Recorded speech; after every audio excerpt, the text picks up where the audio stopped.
DJ Shiv Narayan Sitamarhi.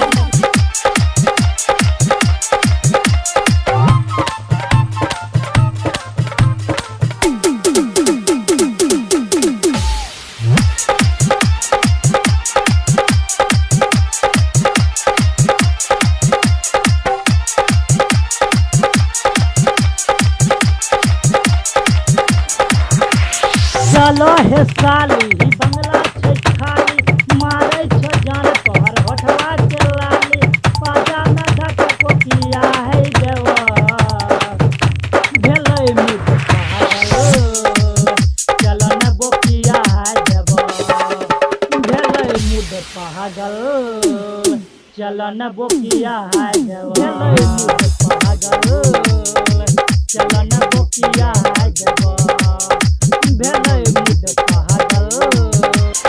चलो हे साली बंगला छै खाली मारे छ जान तोहर होठवा के लाली पाजा में धक कोकिया है देवा भेलै मुझ पागल चलो न बोकिया है देवा भेलै मुझ पागल चलो न बोकिया है देवा भेलै मुझ पागल चलो न बोकिया है देवा भेलै मुझ पागल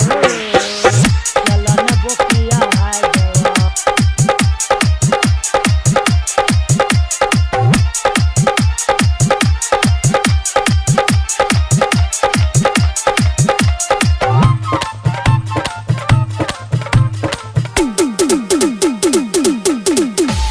डीजे शिव नारायण